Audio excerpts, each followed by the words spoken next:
Sir ಅದು ಒಂಥರ ಏನಾಗ್ಬಿಟ್ಟಿದೆ ಗೊತ್ತಾ ಸರ್, ಈ ಒಳಗಡೆ ಹೋಗಿ ಬಂದಿರೋರೆ ನನ್ನ ಹತ್ರ ಹೇಳ್ತಾರಲ್ಲ, ಒಂದು ದುಡ್ಡುಗಳು ಕೊಟ್ಟಿರಲ್ಲ ಆಯ್ತಾ, ಕೊಡ್ತೀವಿ ಅಂತ ಹೇಳ್ಬಿಟ್ಟು ಕೊಟ್ಟಿರಲ್ಲ. ಸ್ಟಾರ್ಟಿಂಗ್ ಮಾತ್ರ ಒಳಗಡೆ ಕರೆಸ್ಕೋಬೇಕಾದ್ರೆ ನಿಮ್ಗೆ ಆ ಥರ ಒಳ್ಳೆ ಪ್ಲಾಟ್ಫಾರ್ಮ್ ಸಿಗುತ್ತೆ. ನಾಳೆ ದಿನ ನೀವು ಈಚೆ ಕಡೆ ಹೋದಾದ್ಮೇಲೆ ನಿಮ್ಮನ್ನ ಜನ ಗುರ್ಸೋದಕ್ಕೆ ಇಷ್ಟಪಡ್ತಾರೆ. ನಾನು ಏನು ಮಾಡಿಲ್ಲ ಅಂದ್ರೇ ಜನ, ಈಗ ನಾನು ಮಾಡಿರೋದೇ ಒಂದು 2 ಪಿಕ್ಚರ್, ಈಗಲೇ ನನ್ನನ್ನು ಗುರುತಿಸ್ತಾ ಇದ್ದಾರೆ. ಅಲ್ಲಿ ಇಲ್ಲಿ ಆಟೋದವರು ಪಾಪ ನಿಲ್ಲಿಸ್ಬಿಟ್ಟು ಓಡ್ ಬಂದು, ಅಣ್ಣ ನಮ್ಮ ಬಾಸ್ ಅವ್ರ ಅಭಿಮಾನಿ ಅಣ್ಣ, ನಾವು ಕೂಡ ನಿಮ್ಮನ್ನ ನಮ್ಮ ದರ್ಶನ್ ಸರ್ ಥರ ನೋಡ್ದಂಗೆ ಆಗುತ್ತೆ, ಒಂದು ಫೋಟೋ ಒಂದು ವಿಡಿಯೋ ಅಂತ ಕೇಳ್ತಾರೆ. ಇನ್ನೇನಕ್ಕೆ ಅಲ್ಲಿ ಹೋಗ್ಬಿಟ್ಟು ನಾನು ಇನ್ನೇನು ಸಂಪಾದನೆ ಮಾಡಲಿ ಅಲ್ಲಿಂದ?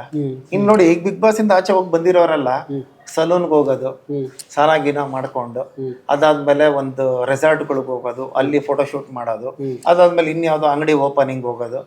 ಇದನ್ನ ನಾನು ಏನು ಮಾಡ್ಲಿಲ್ಲ ಅಂದ್ರೆ ಮಾಡ್ಬಿಟ್ಟಿದ್ದೀನಿ. ಅಷ್ಟು ಸತಿ ಕರಿತಾನೆ ಇರ್ತಾರೆ ಸರ್ ಫಂಕ್ಷನ್ಗೆ. ನನಗೆ ದರ್ಶನ್ ಅಭಿಮಾನಿ ಅನ್ನೋ ಕಾರಣಕ್ಕೆ ಬಿಗ್ ಬಾಸ್ ಕಳಿಸಿಲ್ವಂತೆ ಅಂತ. ಮತ್ತೆ ಇನ್ನೊಂದೇನಂದ್ರೆ, ನನಗೆ ಆಕ್ಚುಲಿ ಬಿಗ್ ಬಾಸ್ ಇಂದ ನನಗೇನು ಫೋನ್ ಬಂದಿಲ್ಲ, ನೀನ್ ಬಾಪಾ ಬಿಗ್ ಬಾಸ್ಗೆ ಅಂತ ಅನ್ಬಿಟ್ಟು ಕರ್ದೇ ಇಲ್ಲ ನನಗೆ. ಅದನ್ನ ಬ್ಲೇಮ್ ಬಟ್ ಇಲ್ಲಿ ಬರ್ದಿರೋದೇ ಈ ತರ ಬರ್ದು ಬಿಟ್ಟಿದ್ದಾರೆ. ನನಗೆ ಬಿಗ್ ಬಾಸ್ ಪ್ರೋಗ್ರಾಮ್ ನೋಡಕ್ ಇಷ್ಟ, ಅದು ಸುದೀಪ್ ಸರ್ಗೋಸ್ಕರ 2 ದಿನ ನೋಡ್ತೀನಿ. ಬಿಟ್ರೆ ಅಲ್ಲಿ ಹೋಗಿ ಬಂದಿರೋರು ಹೇಳ್ತಾರಲ್ಲ ಸರ್, ನನಗೆ ನಾನೇ ಬಟ್ಟೆ ಕೊಟ್ಟಿದ್ದೀನಿ, ಆ ಬಟ್ಟೆ ದುಡ್ಡೇ ನನಗೆ ಬಂದಿಲ್ಲ.